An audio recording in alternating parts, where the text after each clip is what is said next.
funny. It says it's been live streamed. Like Zoom's trying to warn you.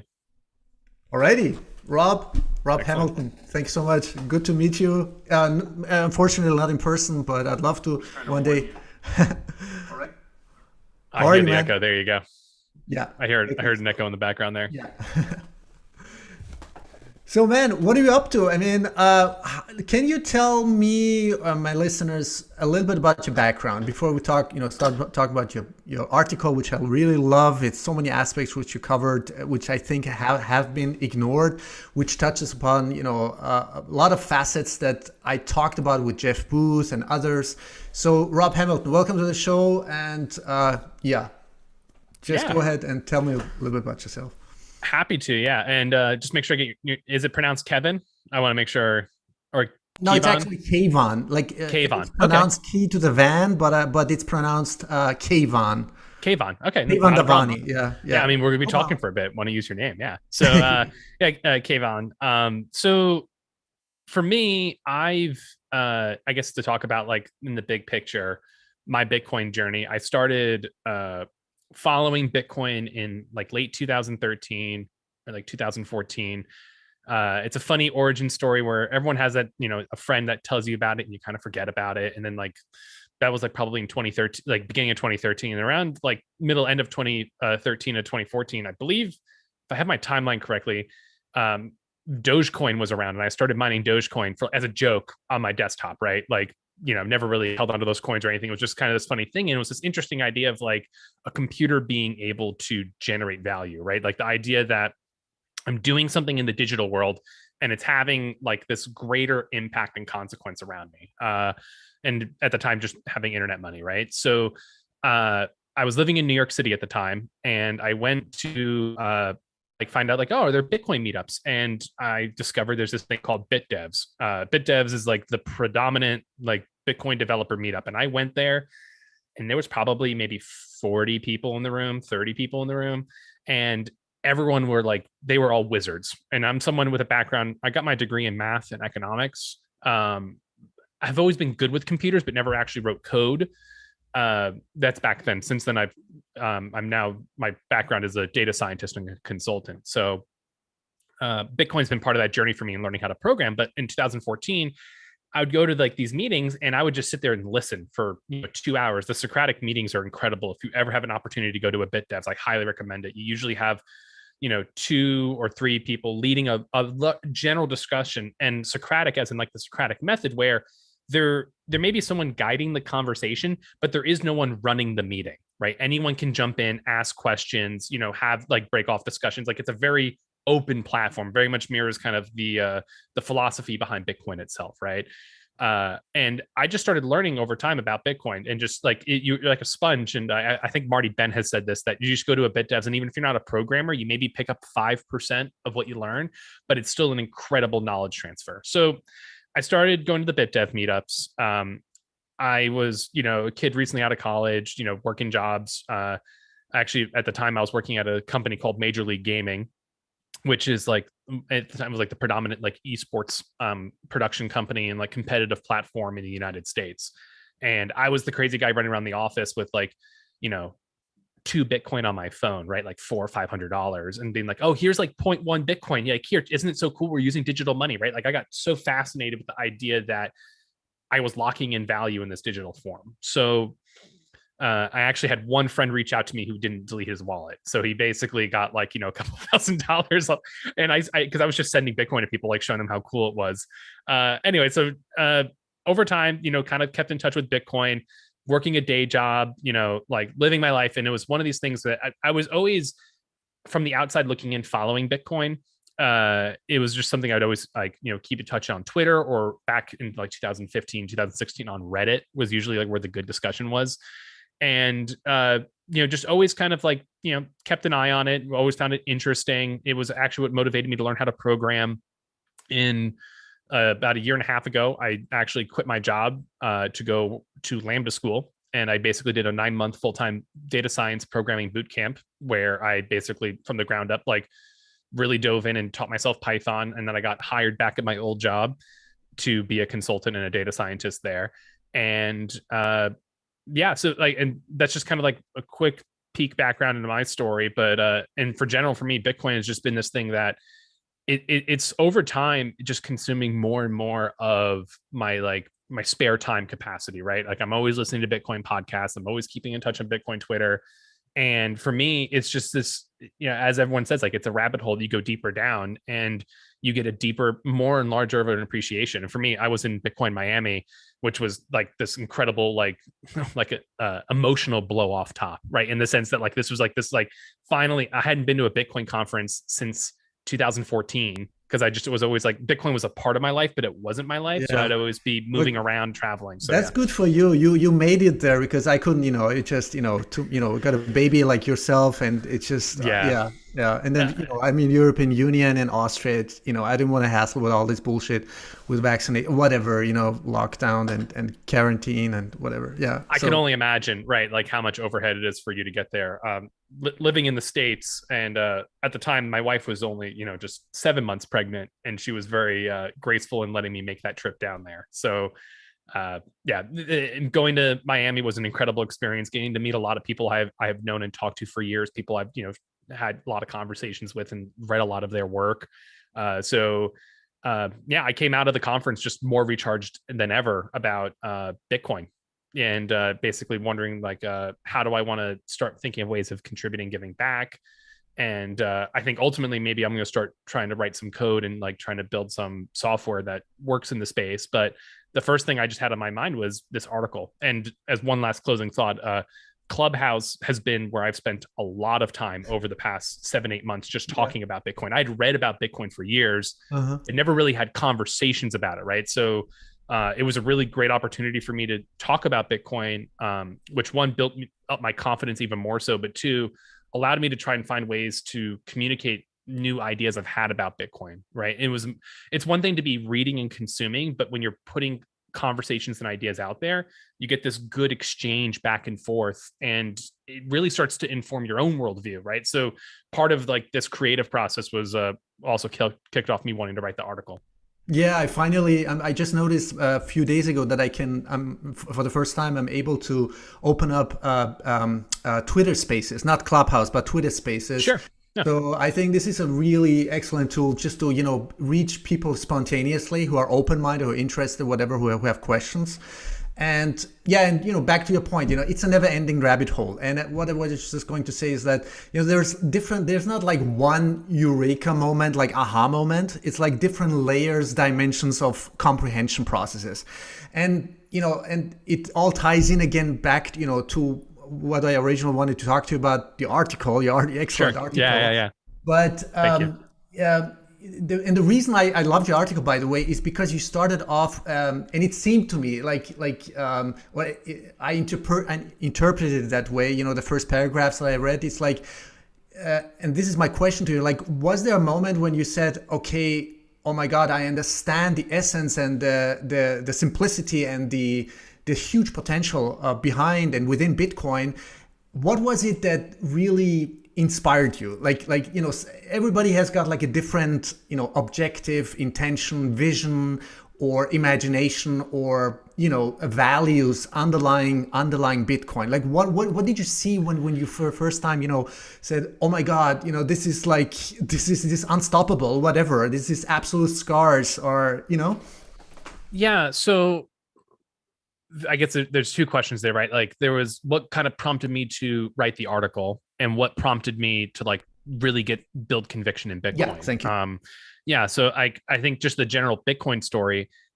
I was a huge Ron Paul fan leaving high school, going into college, and following his campaign. I got to meet him in 2012 during the Republican primary, which was a huge starstruck moment for me. And I went and shook his hand, and then that night, my parents saw me on MSNBC. Like I have the clip still where like I'm sitting there shaking his hand, awesome. And it was a surreal moment. And I was someone who had great skepticism for the economic system. I got my degree. I was a double major in math and economics, and genuinely, like when I was in college, I was kind of like trying to figure out what I wanted to like focus and do my studies on. And the chair of the economics department pulled me in and said, you're too smart to be a business major. You should go learn economics. And as someone who never like had that like intellectual role model, like that was like a really empowering thing. Like, oh yeah, I'm going to be an economics major. He he would be the first one to tell you. Very much coming from the school of Keynesian economics, and I was the only freshman who took basically the what was the, I have to look up the exact name now. It was basically the monetary policy class. I took it as a second semester freshman, and it was learning about how the actual economic system worked made me more and more intensely skeptical about talking about the Fed, and this is post financial crisis by a couple of years. So it was all had at this point the idea that the government, the Treasury Department would issue debt, and then the Federal Reserve would buy that debt to kind of control the interest rates to help employment in this larger system. And it's very funny because I had like this weird sensation that like this doesn't feel intuitively like on a gut level that something like we can just keep making more and more money, right? So I think that's where a lot of that was kind of, at the time I was buying silver with what little money I had, working side jobs in college. I had not heard about Bitcoin. I wish I did. This is back in like 2011. Never even heard or talked about it. Austrian economics. Did you ever get in touch with Austrian economics? Because it's a classical question. Of course, probably not in classical. So the general school, yes, but it wasn't until later. Where maybe I think I was around graduating college, and economics in one lesson by Henry Hazlitt, starting to like follow like the Mises Institute, like reading old articles. Like it was definitely something that happened, but it was something that wasn't part of like my traditional college background education, right? So this was this crazy just like focus on, wow, the money isn't right. And I would have conversations with my economics professor, and it was always kind of shoot away saying like, oh, you'll learn over time. Like, you'll figure it out. And so that was kind of my initial skepticism. And then Bitcoin comes in with, this provable scarcity and a natively digital asset. I was pretty quickly sold, right? At first, like I was mining Dogecoin because I found that really fun and I wanted to participate in the economy a bit, right? But ultimately, Bitcoin as like censorship resistant money, I found very compelling. So, which is a great kind of spin off into the article, where my university professor saying like, hey, you'll figure it out. Like, you're going to, you're kind of a little naive. You don't understand, but, wait and see. Eric Weinstein, who I think was a big piece of like the inspiration for writing this article, because years before he had any sort of conversation in the Bitcoin world, I listened to his podcast, The Portal. And this inaugural episode, this was actually filmed in like fall of 2019, which is, really prophetic when you think about how much the world changed over the coming months right after that podcast. Talks about, larger economic systems, specifically to which we can go into more detail on, like this idea of the great stagnation, splitting between the idea of the world of atoms and the world of bits, and then embedded growth obligations. And these are like two pieces where Eric and Peter Thiel talk for 3 hours about it. And I found it to be a really compelling conversation, but not once do they mention like the gold standard being removed in 1971. They both agree that sometime in the late 60s, early 70s, Peter Thiel says sometime between 1968 and 1972, the world changed. And Eric says between 1971 and 1973 changed, which in 1971, we just had the 50-year anniversary of going off the gold standard, right? So it was one of these crazy, maddening things. Like, how are they not talking about the money, right? Like, it was like one of these things that, and it was one of these interesting things that I was talking with people on Clubhouse and realizing that we're all kind of circling around this general theory and no one had written about it yet. So that was kind of like my inspiration of like, let me try and put some words to paper, try and figure it out. And I'm very grateful for everyone who helped me kind of edit and review it along the way, try and fact check me. I tried to do my best to like be honest. And this has been an interesting exercise in just, putting something down to words and paper, putting my name behind it, and making sure that trying to contribute a little bit to the thought space of what is Bitcoin, right? And I think that the article's main intent is it's a bridge, really. Bitcoin doesn't get mentioned that much. Towards the end, Bitcoin has a couple paragraphs and there's, commentary about federal like monetary policy, but this is much more the article's intent, in my view, was to act as a bridge from these mental models that Eric and Peter Thiel talk about to, the world of Bitcoin, right? And starting a conversation there about how does Bitcoin help fix these elements that we talk about all the time in Bitcoin. So yeah.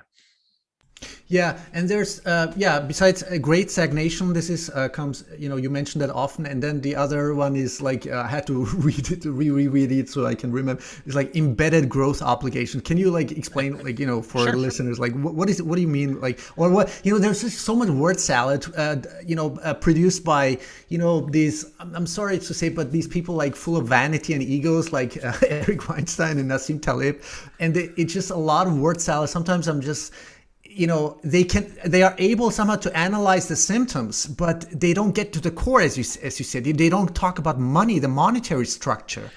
Yeah. So I think part of just processing ideas in general is kind of like reviewing. This is a thing from Jordan Peterson I took a lot of value from. Is every person you talk to, you should assume there's something you can learn from them, right? Don't just disregard someone outright. And I think, and I've had conversations with Eric on Clubhouse, and I think that he sees the world so differently. There's like huge language barrier, like in conversations, to be able to kind of bridge gaps. And that's why I wrote the article, is to kind of like help as maybe like a Rosetta Stone or something, to kind of like lay out in very base terms some things he's talked about. And let's start with the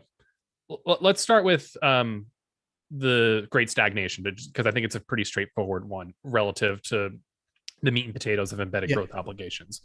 So the Great Stagnation is the idea that since the early 70s, there's been a large stagnation in the world of atoms. And by that, we mean physical innovations, right?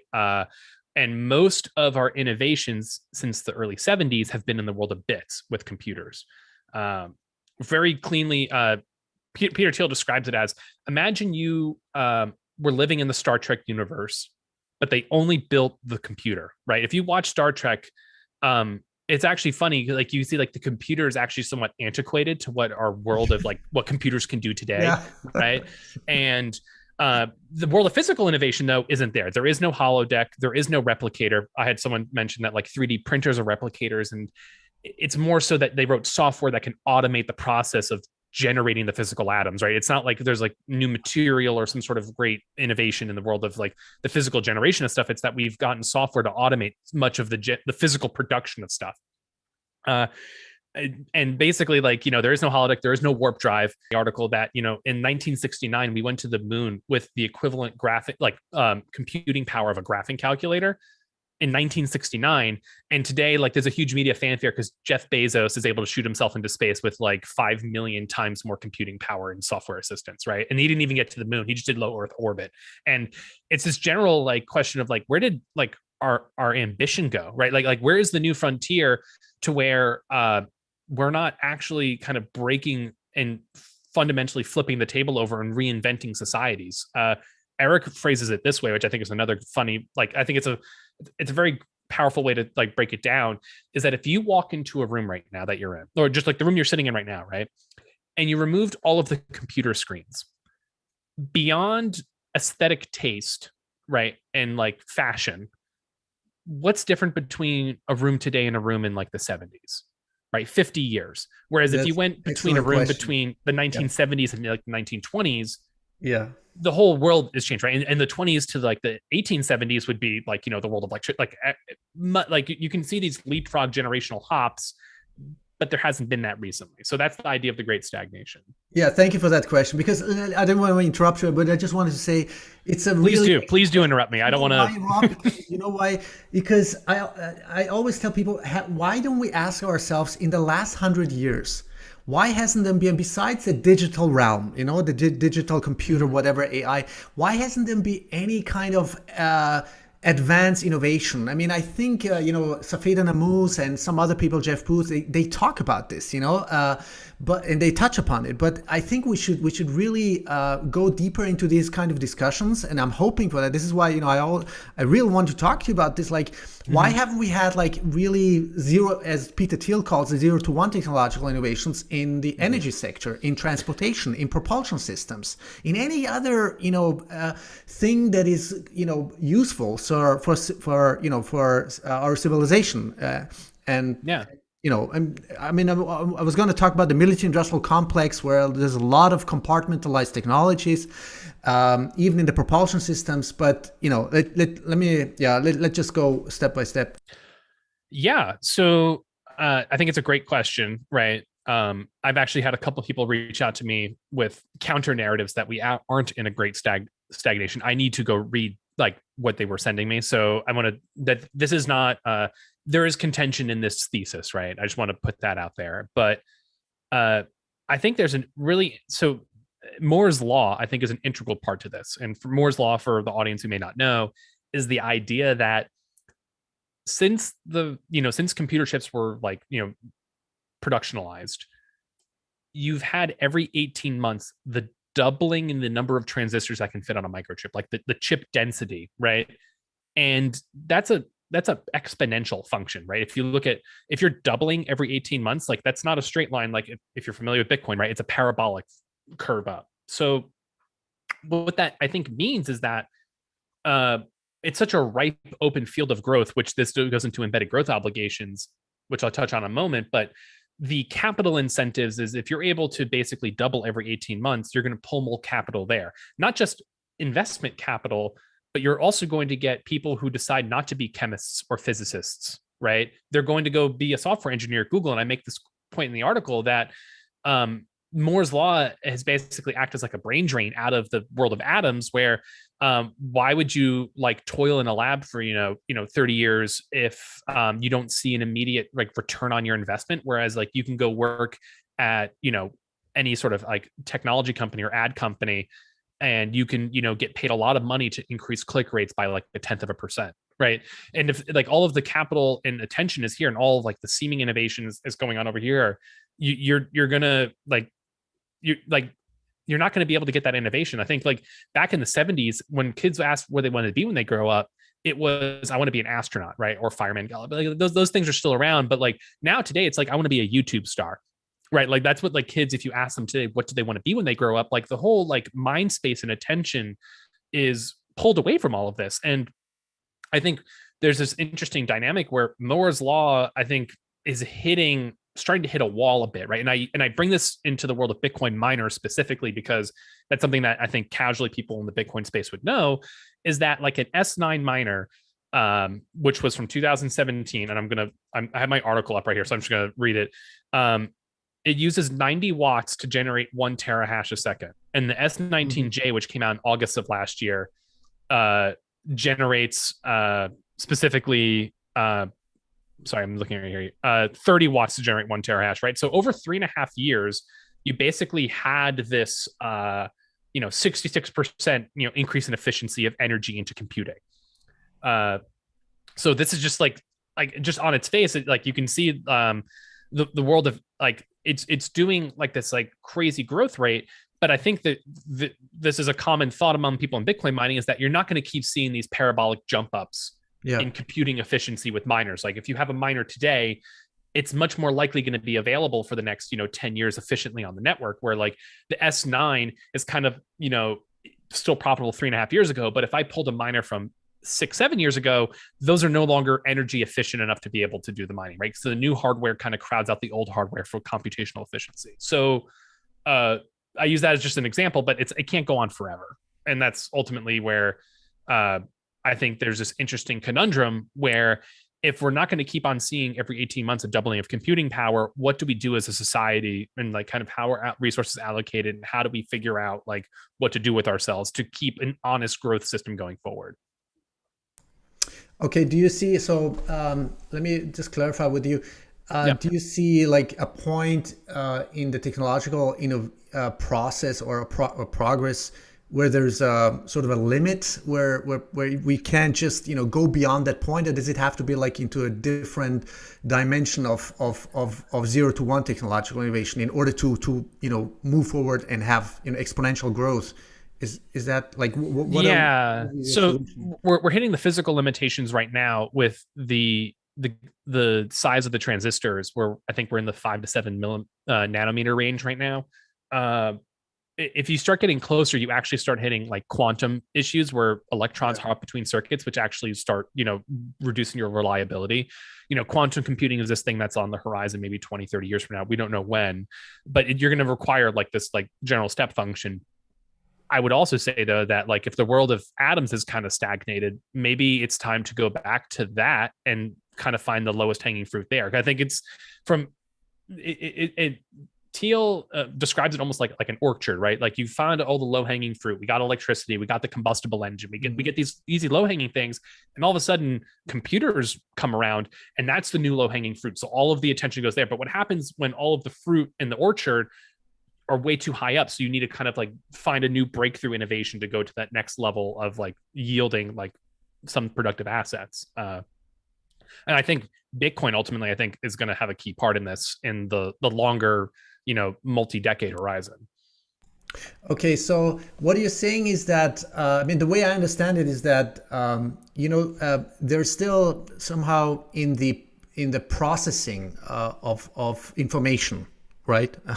Digital information. There is sort of a, can we call it like friction? There's a friction, and we need to go beyond that point where with it, whatever that is, electromagnetism or magnetic gravitational field strength or whatever that is, because you say, you just said the way I understand is that we have somehow almost reached the limit, right, of the nano sized, capacitors Yeah. or chips or whatever.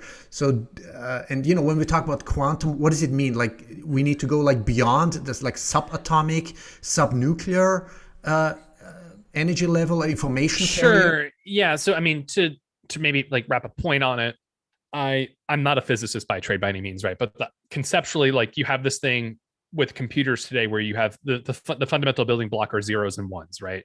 Bits.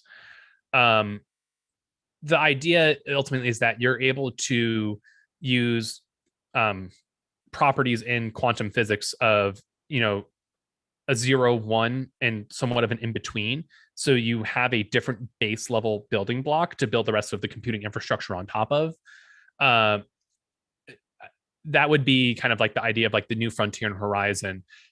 The counterpoint also is that since we've only had computers reasonably at scale maybe for the past 20 years, right, where like everyone has one in their house, that there's a lot of efficiency to be gained on existing software, right? And if you're a computer programmer, you're able to more efficiently use that really strong computing power to be able to do work, right? I would like confidently say like we basically with a graphing the computing power less than a graphing calculator, we were able to land on the moon. That was a really efficient squeezing of the juice of everything we can get out of those bits. But if computing power has increased by 5 million fold, maybe like there's a lot of open terrain still just to innovate on that, right? Where you like this is where neural networks and computer vision, like with self-driving cars, right, they're not fully out yet, but we're seeing like maybe the question is like, do we find a way to have the computers train themselves to maximize all of that computing power, right? It's a kind of an open question. I don't claim to have all of the answers. I'm more of just making observations that I believe to be true, and that I'm kind of throwing. And the whole point of the article is me throwing these ideas out there to have conversations around this. And I think it would be really interesting to jump into the embedded growth obligation, right? The Yeah. second kind of leg of the Uh, article. Um, I think the first step is like, what is an institution, right? Because that gets thrown around a bit.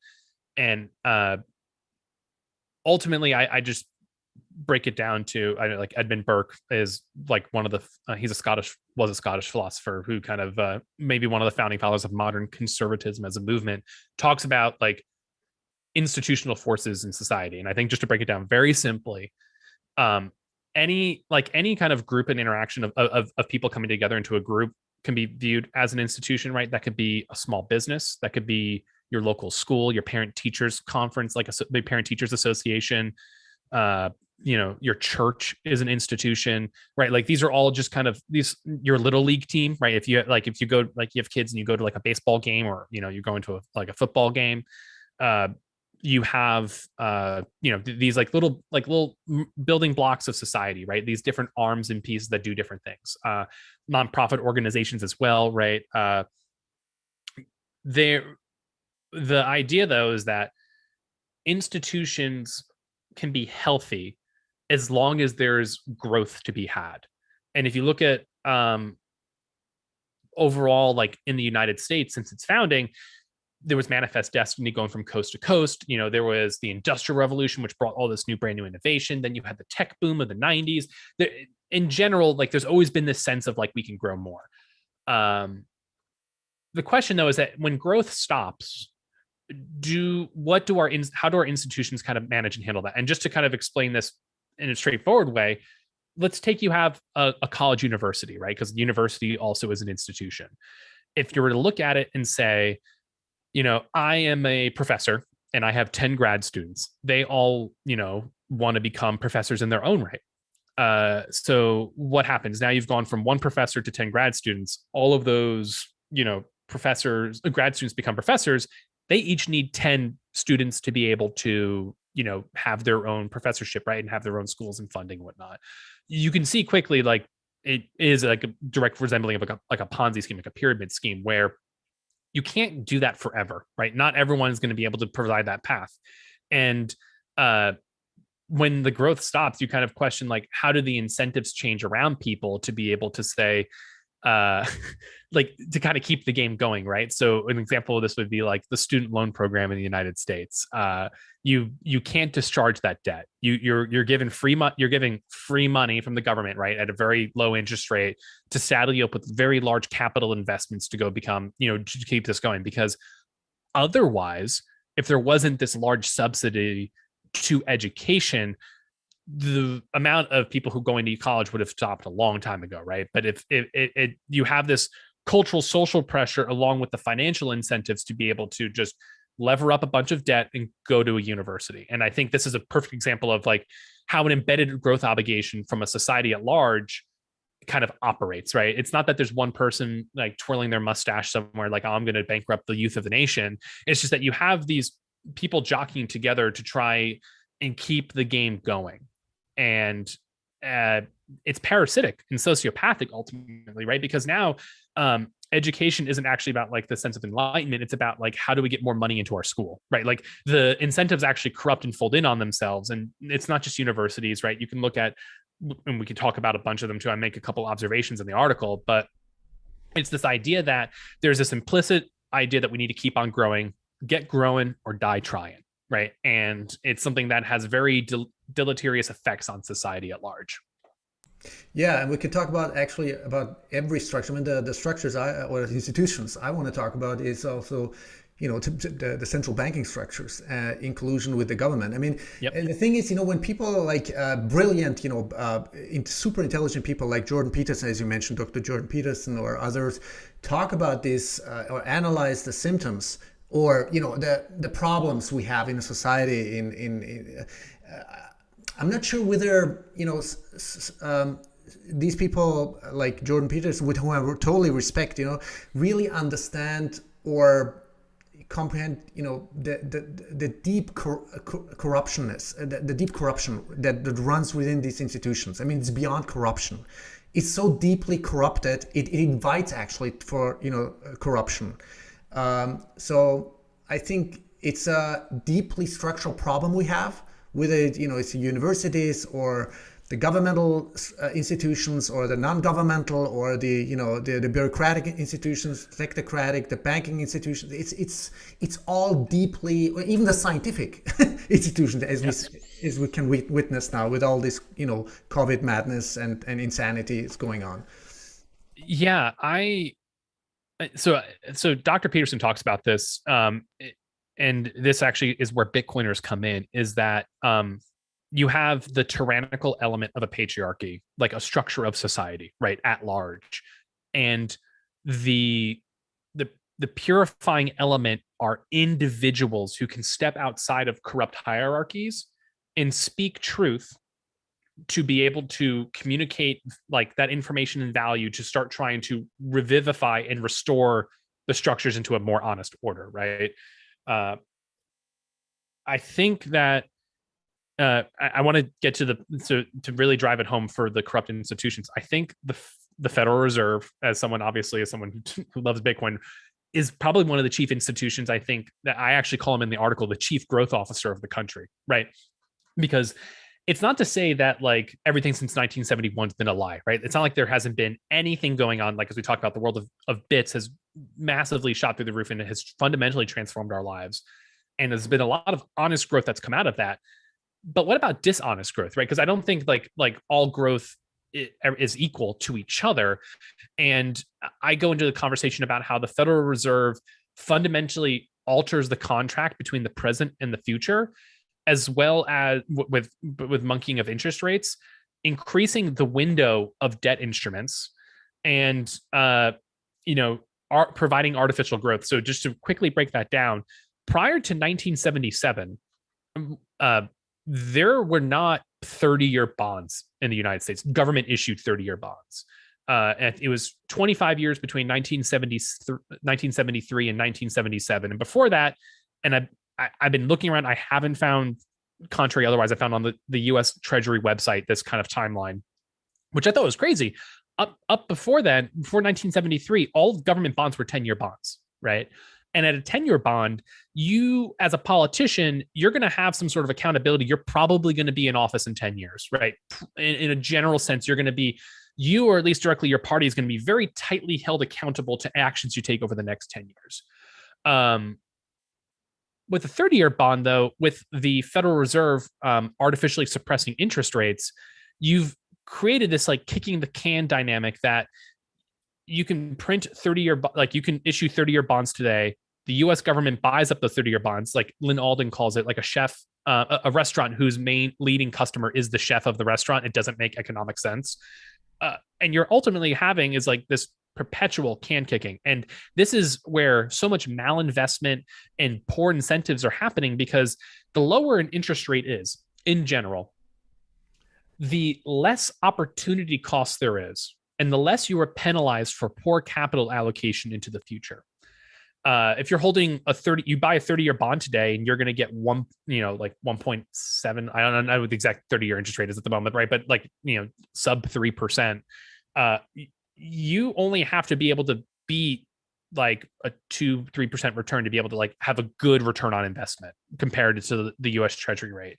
And the Federal Reserve, and its ability to manipulate these interest rates, it's basically robbing the future, right? The idea like capital allocation and investment only needs to exceed this little pittance of an interest rate.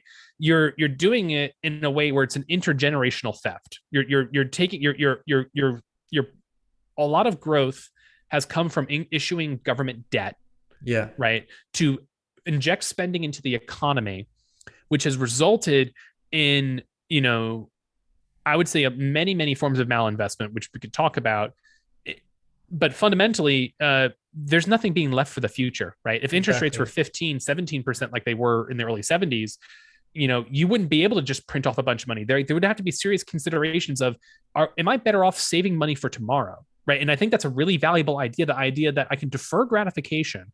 I can hold that money to myself, maybe give it to my kids, right? And have them make better decisions later, right? Like there isn't like, I call it basically like there's a gun to the head of every institution. It's like, we need to get growing. We need to get growing. And the Federal Reserve, as the chief growth officer, just keeps supplying cheap money to where bad decisions just keep on. And who buys? I mean, besides, the U.S. government, but I mean, there must be some like China. Do they own? Have they bought all these, whatever, 30-year treasury bonds? I mean, so as of 2014, China's been a net divester of U.S. government debt. Before 2014, I believe they were one of the parties that were buying that debt. But I think corporations, I think Michael Saylor talks about prior to going into Bitcoin, he parked his money there because he had no other option, right? Exactly. Like he's not going to have the cash sit there. He might as well earn some menial interest rate to be able to do something with his money. And then you have the pension funds, right? The pension funds, the huge multi-trillion, pension funds everywhere globally, especially in the United States. Are they obligated like to buy a certain specific percentage of these bonds, of these junk bonds?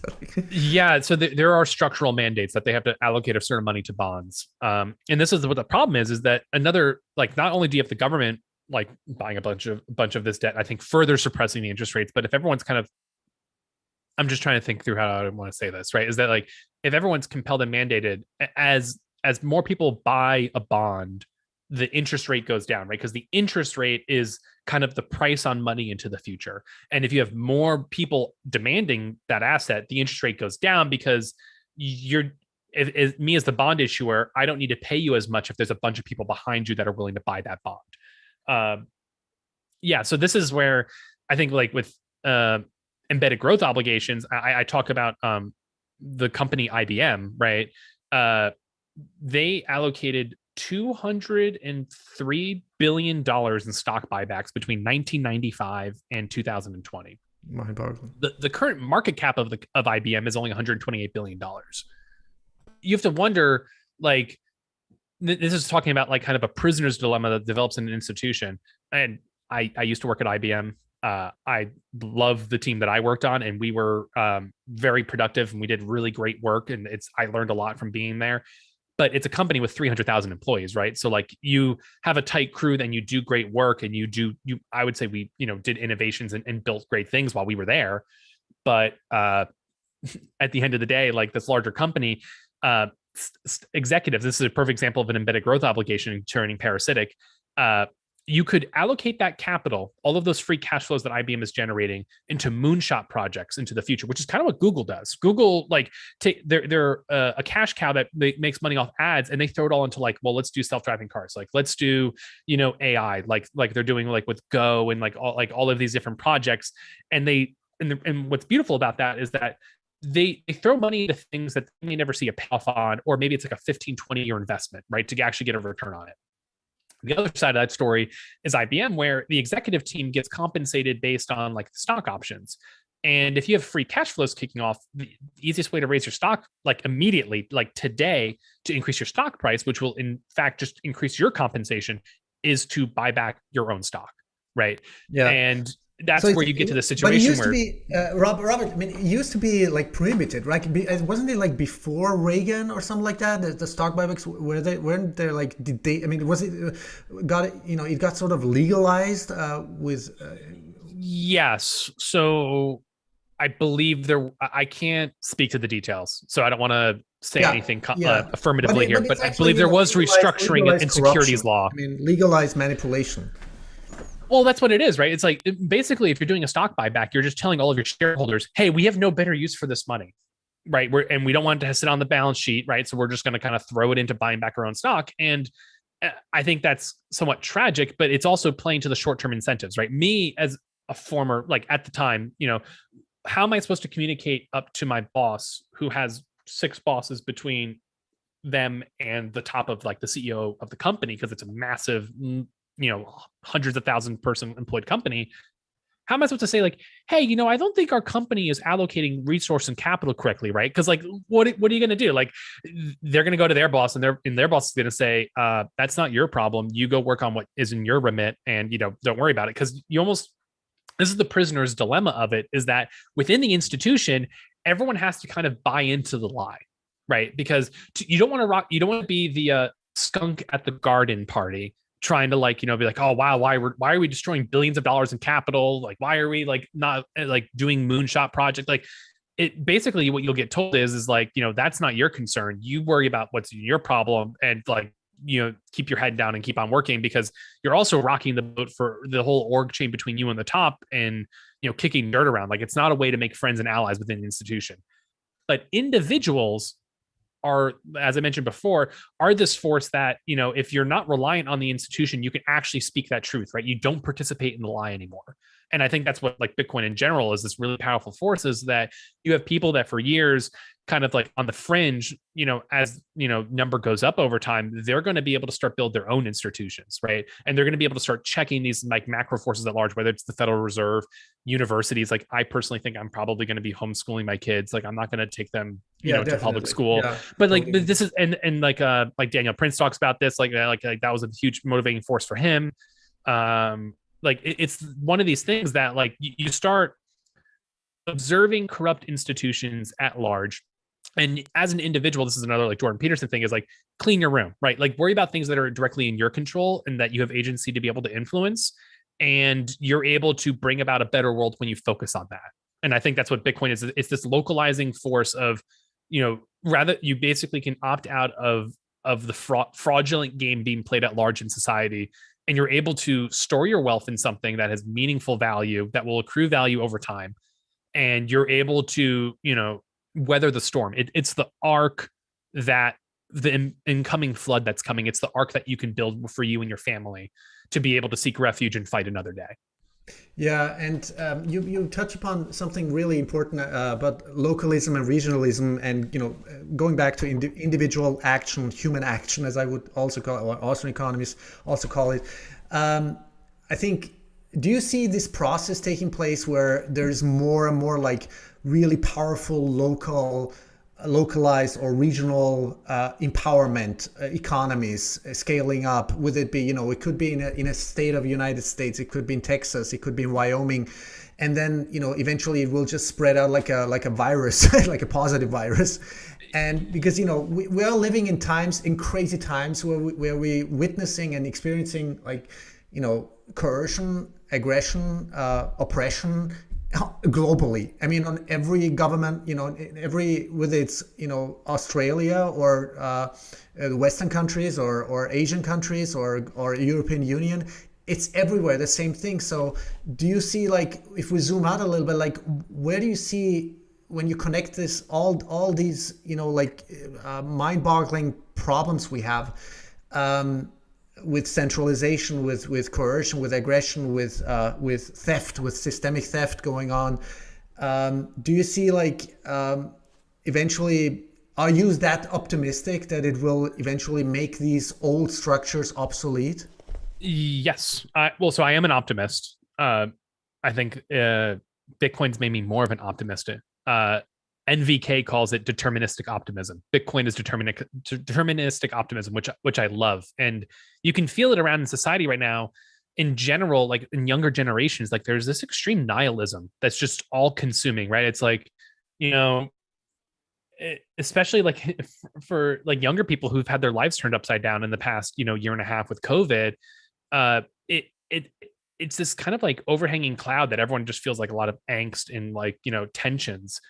For me, I think the pendulum, like in a macro sense, is swinging towards smaller localized governance. And I think the reactions to policy with COVID have been a really strong bellwether for this, where like I know a lot of people who are leaving the New York City area and they're moving to Texas, they're moving to Florida. You're finding a sense of like this reshuffling balance of people wanting to go to communities that that better reflect their values, right? And I think Bitcoin is part of this tool set to be able to take your wealth, move somewhere else, right? Ultimately, yeah, I think that's the way the directional sense of things are going to be going. It may take some time and it may not be the most straightforward path, but I think humans in general are naturally just tribal creatures. So I think it's maybe a reversion to like more some baseline preferences that humans would have at large.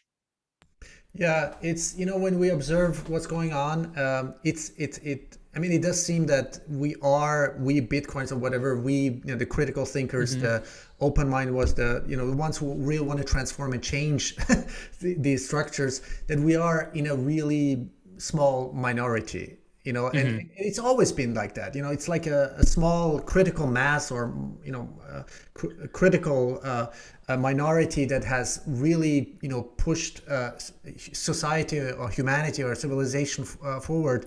So this is why I want to come back to this time of, what do you call it, like the window of opportunity, or whatever we want to call it, for this transition. I think the key is transition, the transformational transition. And as you said, Bitcoin is a tool. It's the root key, the root solution to everything we've been dreaming about. But do you see, like, not only structurally, but let's just say technological? I mean, we are 7.5 or 8 billion people on this planet, and with all the forgive me the terminology, but it is eugenics what's going on, and the eugenic movements and population reduction. It is what it is. I mean, people can talk about conspiracy theory, but there are, I mean, just Whitney Webb just lays it out really beautifully and connects the dots. And I think we need to create not only the structures, but to bring out the technologies that have been whatever, not disclosed, hidden, or compartmentalized, or patented, or whatever, or just, or within the military industrial complex, like bring it out, and so that there is a civilian use for that, for society at large. I would call it Malthusian, right? This idea, and the perfect Malthusian villain in modern times would be like Thanos from the Avengers, right? He wants to cut half of the world, half of all living things in the universe, because he believes that there's a supply shortage, right? This was a popular theory in the 1970s of the population bomb, that like we were going to grow to a point where we weren't going to be able to sustain life anymore on this planet. And it's Malthusian. And I think this is somewhat perpetuated by embedded growth obligations. And let me break that down for a moment. If there's no honest way you're able to grow whatever you're talking about, like your business, if there's no honest way to grow your business, if there's no honest way to grow, like any institution in its own sense of, you feel like the walls are caving in, like it becomes a zero-sum game where, since there's no more growth, I only gain if I take from you, right? And I feel like this like deep sense of, zero-sum thinking is what kind of enables this pathologic mindset where no one, like,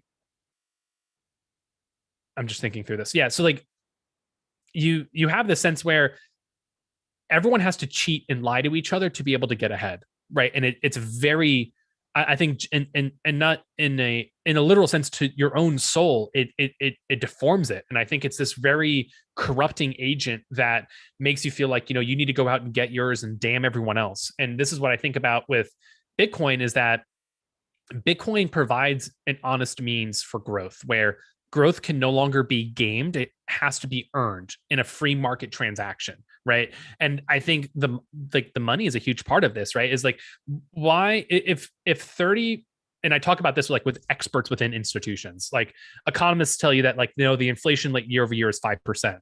Well, $1 out of $3 have been made in the past 12 months.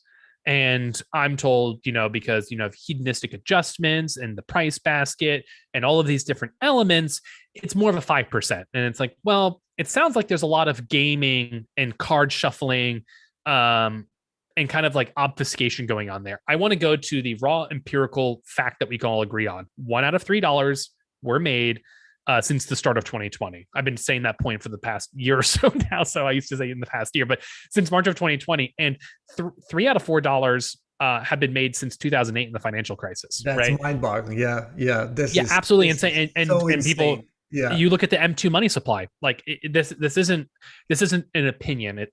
Right. The M2 money supply has gone up by that much. And I wonder why there hasn't been any hyperinflation. This is something that really like baffles me. Why? Well, we have asset inflation. Asset, definitely. Yeah. So it's asset inflation, right? Is because ultimately what's happening is that those who hold assets, all of this new money is looking for a refuge to be able to hold their purchasing power in. And that's where like, real estate. I actually mentioned, I was talking to Ben. I talk to him all the time on Clubhouse, from Ben Prentice from, WTF happened in 1971. And if you price how many years of savings to buy a house in 1970, and I have this in the article, it was 2.4 years of savings could effectively buy you, a house. Now it's 7 years, right? And you're talking 5 extra years of you working to be able to make sure that you can maintain and buy a home. And I think this is part of like other forces in society where like people aren't having as many kids because there's a large sense of uncertainty in like, how am I going to be able to provide like my next rent check, let alone provide for another kid. Right. And I think this is usually what you see among Bitcoiners as a general group, right? To talk and generalizations usually tend to be more optimistic. They want to have kids. They believe that, there is a better future to be had for our kids. And this is a point I make in the article as well, is that the get, grow, and die trying, this Malthusian struggle of zero sum, I only gain if you lose, has this horrible downstream consequence. And this is all communicated within price signals. If interest rates are kept low and you're not able to save for the future, like how are you supposed to tell your kid that, you know, if they work hard, they're able to make it in this world? It's fundamentally theft to keep on growing today, right? Because it's like we're at a place where the rate of growth needs to be maintained by any means necessary. Otherwise, things start contracting and moving inward. And that's what doing $80 billion a month in new money being made to buy government debt, right? Like that's what that is. It's like, because we can't have it pause. It has to keep on growing. And it's this force where ultimately Bitcoin is a check on it. And what Bitcoin kind of does going in through the back door, it says, well, we're an asset, so we're going to ride the asset inflation bubble with everyone else. But we don't require like every month the government buys $40 billion worth of mortgage-backed securities, propping up the housing market. We don't need government intervention to be able to keep on thriving. We're going to be able to, since we have a true free market, there are no circuit breakers in Bitcoin. If you remember in March of last year, when the whole financial like COVID like crisis started happening, the market would open and immediately shut down for 15 minutes because everything was down over 10%, right? You had these circuit, or it's like 8%, like you had these circuit breakers, they would call it. There are no circuit breakers in Bitcoin. So we just went directly 60% down, right? Like there is no one stopping this train. And we also trade 24/7, 365. Like Bitcoin markets do not turn off, right? You have these, like in a true Wild West free market, you have this volatility because it gets beaten around a lot. But I think this is the anti-fragile properties of Bitcoin start to emerge, in that there is no guardrails protecting it. So it has to learn how to stand on its own two legs. And I think that's a part of like the larger Bitcoin thesis as an asset in the technology. Yeah. Let me ask you something. You know, there's people, you know, the problem is, you know, with this number go up technology, it's and denominating it constantly into fiat and comparing with fiat. Do you think there comes a point where it really doesn't matter what fiat price, dollar, or euro, whatever Bitcoin has, whether it's 30,000, 50,000, million, because the measurement, the comparison, I think, should be to the and I think we're still a long way from that. It's sort of, you know, I think it's going to happen in the next maybe 10, 20, 30 years or something, but where it really doesn't matter. Maybe it could happen in the next few years, where we just measure the purchasing power. Because by that time, maybe there's going to be economies of scale or localized economies. There's going to be more and more countries. You know, El Salvador is going to, you know, make it legal tender, I think, in the next 7 to 10 days, something, or 5 days. I mean, this is huge, and I think it's going to be a chain reaction. So, do you think there's going to be a point in this process where you know, we just don't measure it in fiat anymore because it's just all about purchasing power? Because it doesn't make sense, you know, to do eventually, I think that's the terminal end point in all of this. I try to be, I am an optimist, but I am cautious in the sense that I don't think it's going to happen in the next year or two. I think that with central bank digital currencies on the horizon, and negative interest rates imminently coming, they're going to try and kick this can for as long as possible. I think this is also, I think, a fair critique in having conversations with Eric on Clubhouse, is that number go up is a powerful way to check people who say that we're wrong and we don't understand things. But you need to have a culture that's beyond number go up, right? Because otherwise you're just another institution with an embedded growth obligation. Price go up, price go up, price go up, price go up, right? Like there will be a point, a terminal growth point in Bitcoin, and it probably won't be for, 50 to 100 years from now, where there's almost no new net Bitcoin being made. And we're all going to be basically structuring ourselves in like, how do we move forward in that society? And you're going to have probably like a deflationary system where, as productivity increases in society at large, your purchasing power is going to increase for the assets, the Bitcoin that you hold. And you're going to be able to focus and invest on other things rather than trying to get an immediate ROI. To your point about like, I agree. Like it's an inefficient ruler, right? It's a ruler, like Preston Pysh calls it, like a ruler that changes size, every day when you look at it. It's like an inch is no longer an inch, a foot's no longer a foot. It doesn't even make sense. And I think there's going to be increased chaos as this starts playing out towards the end game of how is this all going to work. Just as a side note, I love this. There's an article from Arthur Hayes, the CEO of BitMEX, from Stablecoin Triptych, I think it's called, from like maybe a month ago. I'll have to go look it up on the BitMEX blog, but talks about how central bank digital currencies are a modern government's like fantasy when it comes to working with a population, because there's several aspects. One, you have full data transparency on where all money goes, right? Like as a data problem, That's beautiful. incredibly powerful thing. Two, you're able to individualize monetary policy, right? So like if the government says like, oh well, Rob's doing well and he already has 2 kids, like let's, he doesn't get as much of an interest rate as maybe someone else, right? Like you can start in like, oh, like here's some money from your paycheck, you need to spend it in the next month, or otherwise it disappears forever, right? You're able to do these controlled A/B tests, kind of break the fungibility of money in a way where $1 to me is not the same as $1 to you, and massive surveillance, right? And you're going to be able to, like, in a CBDC world, force negative interest rates. There is no opt out, right? I don't get to just hold on to my cash. Like my cash literally dissolves in front of me over time. So I'm not surprised if in the next 5 years, like that becomes introduced into the conversation as a normal thing, kind of like you would see conversations of inflation's not happening, guys. Like this is not an issue. Like we have it all figured out with modern monetary theory. Don't worry about it. And then you started seeing articles that like inflation's here and it's a good thing.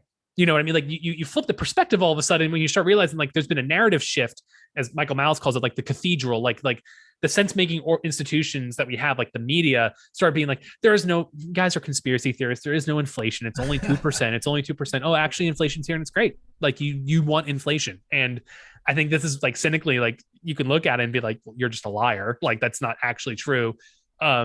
Yeah, but that, relying on the consumer price index, I mean, the most fraudulent, deceptive bullshit that's ever been invented. What Michael Saylor calls it, right? Inflation is a vector. It's not a single data point, right? Because you have your own personal basket of goods of what matters. And if you have a consumer price index and it doesn't baseline include energy, right? Like in food, like, is that really like you try living life without energy and food and tell me like how that goes for you, right? Like it doesn't end well. Yeah, that's just another example of just like, and this is like my point of the article is like, I think the more interesting conversations to have in Bitcoin, especially if you've been here for a while, because there's stages in your journey and learning and growing about Bitcoin, is that, does this technology work? And you spend probably a decent amount of time trying to bat it around, think about it, beat it up, trying to see like, where are the holes, where are the gaps? And then once you kind of get comfortable with it, it's like, Bitcoin's the best. Everyone needs to be buying Bitcoin. And I think you get to a certain place in everyone's journey and stage where that field has been kind of farmed out a bit. And you want to start thinking about like, let's just move forward into the future. Like, what are the deeper conversations and the more bedrock principles we could be talking about of what Bitcoin does for the world, assuming it's already won, right? And I think because like, and this is part of my growth on Clubhouse, was my first week or two was explaining like how to use a hardware wallet and like what's a node.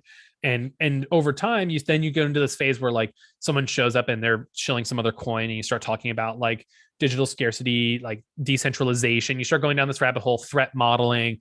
And then at a certain point, you're just done fight. Like there's no more fight here, right?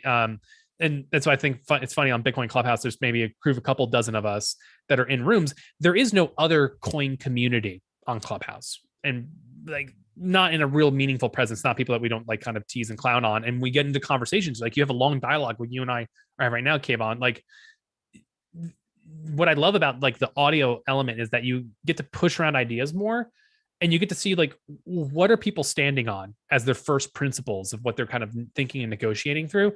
And you start quickly understanding most at-large critics I wouldn't consider to be serious in like their critiques of Bitcoin for one reason or another.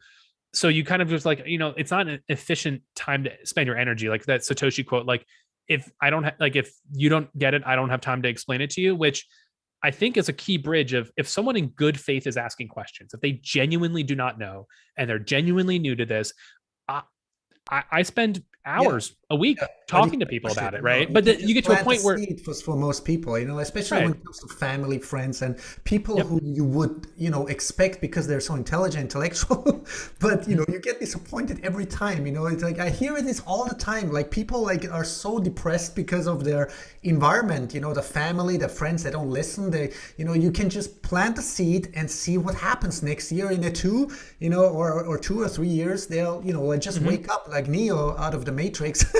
And Right. finally, ask the one question, and I think there was a saying like, I seek not to know the answer, but to understand the question. And I think people really need to ask themselves, like, what do I want? What do I want for my children? And that's why I loved your conclusion also Yeah. in the article. Like, we do this not only from our children, but for our grandchildren. And that's why I want to, also maybe sort of conclude with you, or wrap it up with, it's beautiful. It said, Bitcoin is an integral piece in answering this question. This goes far beyond personal monetary gain. There's a bright orange future for Bitcoiners where we are not caught up in quarterly earnings, but in developing intergenerational wealth. It is not enough that we succeed our great grandchildren that we May never meet. We will never meet them. Did you free? Amazing. Oh, my internet just skipped for a second. Sorry. Yeah, Thank yeah, you. yeah. Yeah. Yeah. I'm back. I know I'm pulling up that exact part of the piece because this is like near the end of this 3-hour interview, which I link it in the article. I'd highly recommend anyone who finds this conversation remotely interesting to go listen to that episode 1 of the portal. Peter Thiel kind of pauses on this thing right near the end. And mind you, this whole 3-hour conversation, Bitcoin or the money, never comes up.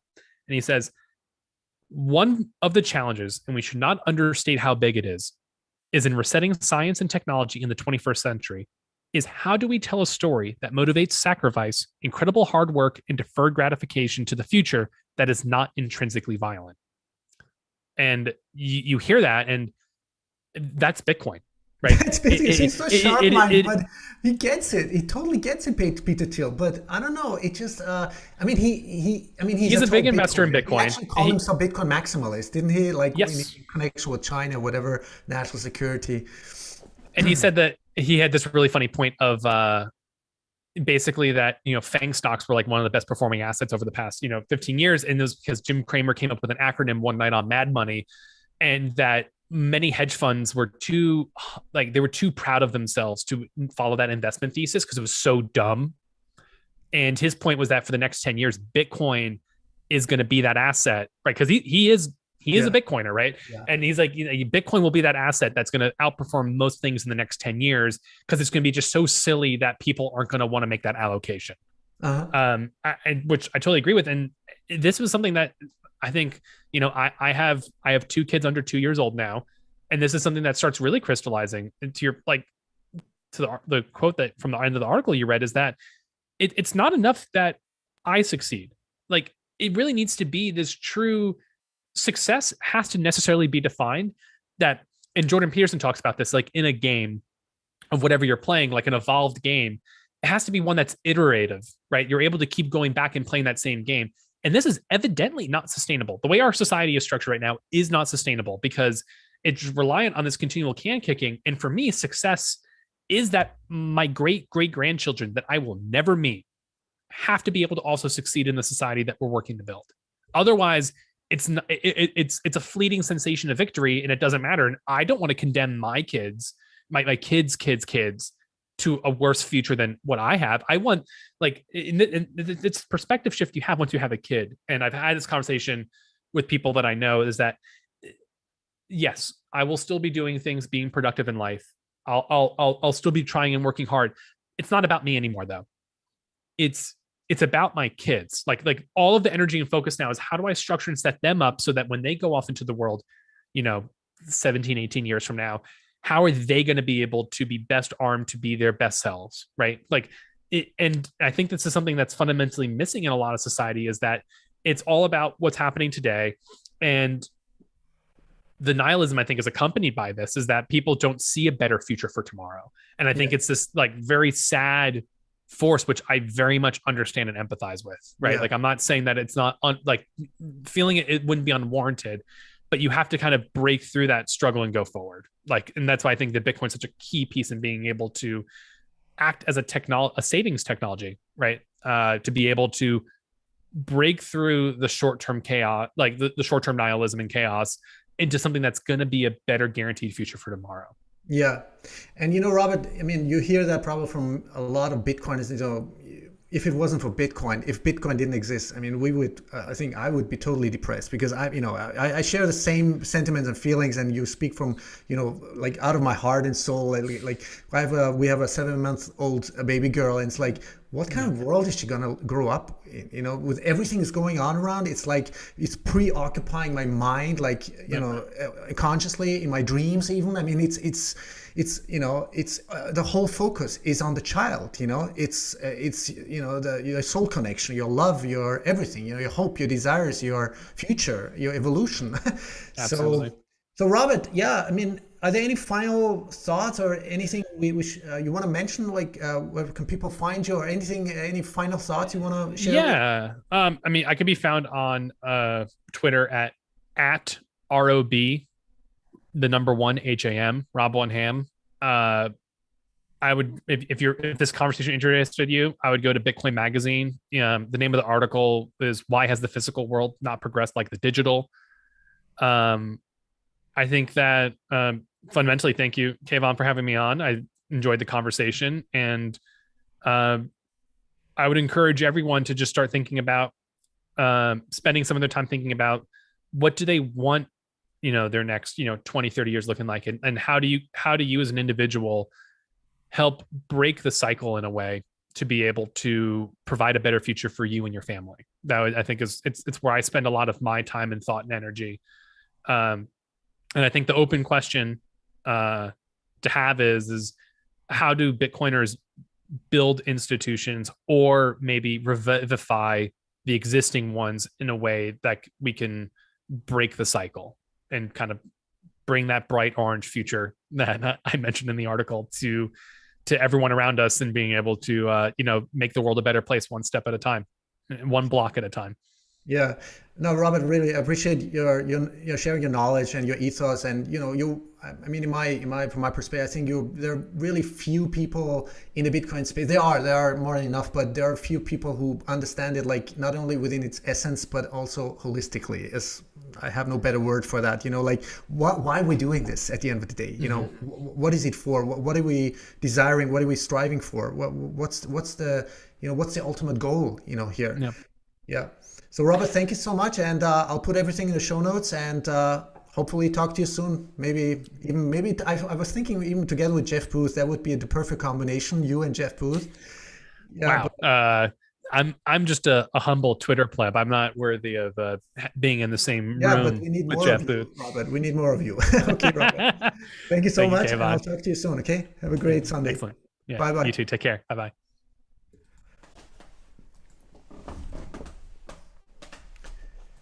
All right, so this was Robert Hamilton, and I want to really thank you again for listening, for sharing. Subscribe please to my YouTube channel, to my Twitter handle, and of course don't forget to follow Robert Hamilton on Twitter. I'm going to read the article. It's a great, I'm sure there are going to be more articles coming up in the very near future by Robert Hamilton.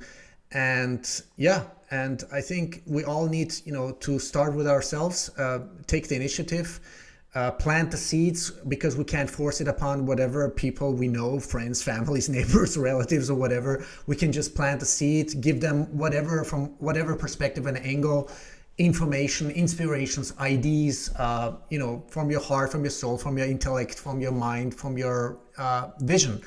And eventually, we will, the critical mass, and that can be 3, 4, 5% of the Earth population, can start, triggering this transformation on every level we can think of. Structural transformation, technologically, societally, even spiritually, but especially structurally. And to finally, make all these criminal entities and structures finally obsolete. It's institutions, structures, that are, and we all need to, start with ourselves, and eventually we will succeed. And it's a process, but I think it will be an exponential process, and that's the good news. It will be like a hyperbole, and we call it hyper-Bitcoinization, mass adoption, local economies denominated in Bitcoin, El Salvador, going big time. So I think there will come a tipping point where everything is going to just transform itself. And the job is already done for us. We just need to, put more like energy and information and education and empowerment into the hands and minds and hearts and souls of the people. Well, thank you so much again. And if you have any questions, my email address is kd@kayvondavani.com. Again, my show is called the Keyvan Davani Connection Show. And I'll see you soon again.